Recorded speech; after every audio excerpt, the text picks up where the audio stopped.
नमस्कार बच्चों। बच्चों, आज हम पढ़ेंगे दुनिया की छत के विषय में। कभी आपने सुना है कि दुनिया की छत किसे कहा जाता है? आपने राख की रस्सी पाठ को पढ़ा, जो कि तिब्बत की एक लोक कथा थी। और आज हम तिब्बत के विषय में ही पढ़ेंगे, क्योंकि तिब्बत को ही दुनिया की छत कहा जाता है। तिब्बत को दुनिया की छत क्यों कहा जाता है? क्योंकि यह बहुत ऊंचे पठार पर स्थित है। अब आप कहेंगे, मैम ये पठार क्या होते हैं? पठार जमीन के ऐसे भाग को कहते हैं जो मैदान से ऊंचा होता है और पहाड़ से नीचा होता है। पठार क्या होता है? जो मैदान से ऊंचा और पहाड़ों से नीचा होता है, उसे हम पठार कहते हैं। और तिब्बत के पठार पर खड़े हैं ऊंचे ऊंचे पहाड़ जो हिमालय का हिस्सा हैं। यानी तिब्बत के पठार पर बहुत सारे पहाड़ हैं जो किसका हिस्सा हैं? हिमालय के। इन पहाड़ों की एक खासियत यह है कि ये कई रंग के हैं। भूरे, लाल, पीले, बैंगनी, गुलाबी, गेरुआ और हरे। क्या कभी सुना है आपने कि एक ही जगह पर हमें इतने सारे रंगों के पहाड़ देखने को मिल जाएं? यही है खासियत तिब्बत की। तिब्बत में भूरे, लाल, पीले, बैंगनी, गुलाबी, गेरुआ और हरे हर रंग के पहाड़ हैं। ठीक वैसे ही जैसे छोटे बच्चे अपने चित्रों में मनचाहे रंग भर देते हैं। जिस प्रकार एक बच्चा जब कोई चित्र बनाता है तो अपनी पसंद के रंग उस चित्र में भरता है, उसी प्रकार तिब्बत के पहाड़ों को देखकर ऐसे लगता है जैसे प्रकृति ने उसमें बहुत सारे रंग भर दिए हों। इन पथरीले पहाड़ों में तरह तरह की मिट्टी और खनिज पदार्थ हैं। सूरज की बढ़ती और घटती किरणों के पड़ने से वे पहाड़ अनोखे रंगों में चमक उठते हैं। तिब्बत के जो पहाड़ हैं वो पथरीले हैं और उनकी मिट्टी और खनिज पदार्थ, तरह तरह के खनिज पदार्थ और मिट्टी से युक्त हैं तिब्बत।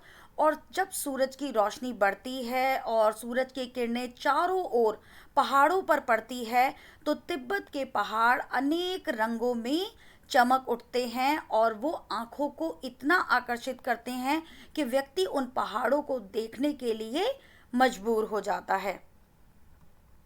तिब्बत की हवा में नमी बहुत कम है, इस वजह से यहाँ बरसात और बर्फबारी कम होती है।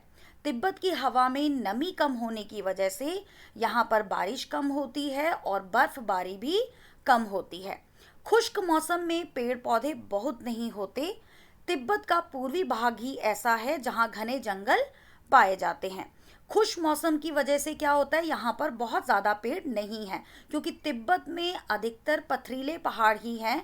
केवल तिब्बत के पूर्वी भाग में ही घने जंगल पाए जाते हैं। वहाँ की जलवायु ऐसे है कि वहाँ पर थोड़े बहुत वृक्ष हैं और उन जंगलों में पेड़ पौधों, पशु पक्षियों की दुर्लभ किस्में भी मिलती हैं। तिब्बत की मिट्टी कहीं रेतीली है, कहीं लाल है, कहीं पीली है तो कहीं काली। तिब्बत की मिट्टी भी अलग अलग रंगों से युक्त है। तिब्बत में लगभग 1500 झीलें हैं। ये झीलें बनती हैं पहाड़ों की बर्फ पिघलने से।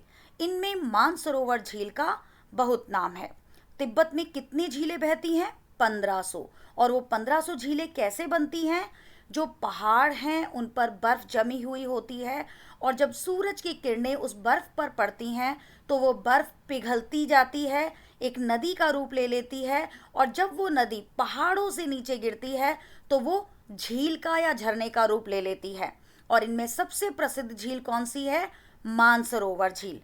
यहीं से संगपो यानी ब्रह्मपुत्र नदी निकलती है। मानसरोवर झील से ही संगपो यानी ब्रह्मपुत्र नदी निकलती है। काफी ऊंचाई पर बसा होने के कारण तिब्बत बहुत ठंडा प्रदेश है। यहाँ की सर्दी का हाल मत पूछो। ऐसा लगता है जैसे किसी ने फ्रिज में डाल दिया हो और ऊपर से तेज ठंडी हवाएं। तिब्बत बहुत ज़्यादा ऊंचाई पर बसा हुआ प्रदेश है, इस कारण वहाँ पर ठंड ज़्यादा पड़ती है और ऐसा लगता है जैसे हमें किसी ने ठंडे ठंडे रेफ्रिजरेटर में बंद कर दिया हो, फ्रिज में डाल दिया हो। जहाँ पर हम आइस बनाते हैं वहाँ पर ऐसा लगता है कि हम बिल्कुल उस आइस वाले बॉक्स में चले गए हैं, इतनी ठंड है। और ऊपर से तेज ठंडी हवाएं, और जब वो ठंडी ठंडी हवाएं हमें लगती हैं तो हमारी ठंड जो है वो और बढ़ जाती है।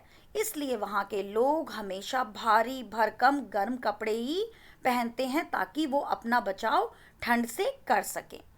तिब्बती लोगों की घर बनाने की कारीगरी भी अनोखी है। यहाँ लकड़ी के बने हुए बहुमंजिला घर हैं।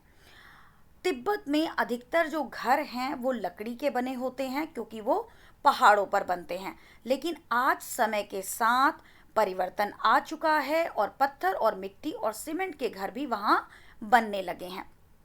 खिड़कियां भी अधिक बनाई जाती हैं ताकि सूर्य की ढेर सारी रोशनी घर के अंदर जा सके।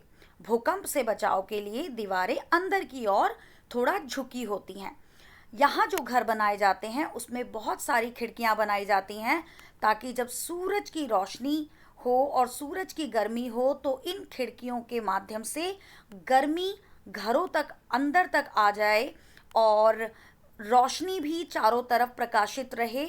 और भूकंप से बचाव के लिए ये एक टेक्निक यूज़ करते हैं कि इनके घरों की दीवारें हमेशा अंदर की तरफ होती हैं, बाहर की तरफ नहीं, क्योंकि पहाड़ी इलाकों में भूकंप आता रहता है।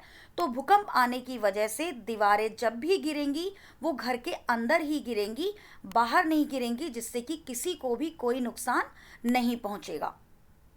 तिब्बत का सबसे बड़ा शहर है लहासा।